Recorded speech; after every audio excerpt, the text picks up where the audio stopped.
আগামী ২৪ এপ্রিল থেকে সারা দেশে বোরো মৌসুমে ধান চাল কেনা শুরু করবে সরকার। প্রতি কেজি বোরো ধানের সংগ্রহ মূল্য নির্ধারণ করা হয়েছে ৩৬ টাকা। এই সংগ্রহ অভিযান চলবে ৩১ আগস্ট পর্যন্ত। দিনাজপুরে ১৩টি উপজেলায় প্রায় ২.৫ লক্ষ হেক্টর একর জমিতে এই মৌসুমে বিভিন্ন জাতের বোরো ধানের আবাদ হয়েছে। সরকারের বেঁধে দেওয়া ধানের দামে খুশি নয় এখানকার প্রান্তিক কৃষকরা। কৃষি সম্প্রসারণ অধিদপ্তর বলছে, গত বছর লক্ষ্যমাত্রার মাত্র ১০% ধান সংগ্রহ হয়েছে। দিনাজপুর প্রতিনিধি খাদেমুল ইসলামের প্রতিবেদন। দিনাজপুর জেলার ১৩টি উপজেলার মাঠ প্রান্তরে ধানের সমারোহ।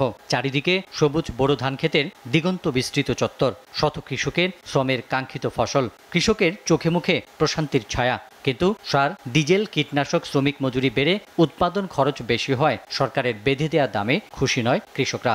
কামাইলের দাম বেশি, কীটনাশকের দাম বেশি, এগুলো তো সব দামই বেশি। আমরা তো অত দাম পাচ্ছি না। আমাদের নিয়ে পোষাবে না। ৪০-৪২-৪৫ টাকা হইতো, তাহলে পোষাইতো। চাষিদের বেশিরভাগই এখন চুক্তিভিত্তিক জমি চাষ করে থাকে। আগের চেয়ে চুক্তি মূল্য দ্বিগুণ বেড়েছে। কৃষকরা বলছেন, এক বস্তা ধান কমপক্ষে ২৫০০ টাকায় বিক্রি না হলে লাভবান হবেন না তারা। ৩০,০০০ টাকা বিঘা জমি খাজনা করি, নিজে খাটি, মাইনছেকে দেই, তাহলে আমাদের কি টেকবে? সেচ দিতে হচ্ছে বারবার। যেখানে আমরা ৩ সেচে উঠাই, এগুলা বর্তমানে 7টা করে সেচ দিয়েছি এখন পর্যন্ত।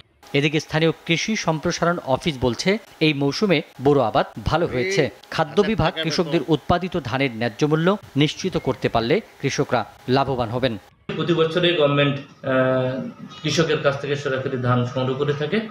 গরিব কৃষক তার 1 বিঘা জমিতে যে ধান উৎপাদন করতে 12 থেকে 13 টাকা খরচ হয়, এবং বর্তমান যে সরকারি রেট সেই হিসেবে সে 23 থেকে 27,000 টাকা প্লাস টাকা বিক্রি করতে পারবে। এবছর 49 টাকা কেজি দরে সিদ্ধ চাল এবং 36 টাকা কেজি দরে ধান সরকার সংগ্রহ করবে।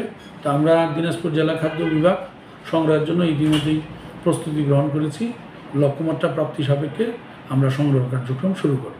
গেল মৌসুমে দিনাজপুরে ধান সংগ্রহের লক্ষ্যমাত্রা ছিল প্রায় ২৮,০০০ মেট্রিক টন, কিন্তু লক্ষ্যমাত্রা পূরণ হয়েছিল মাত্র 10%। SATV news desk.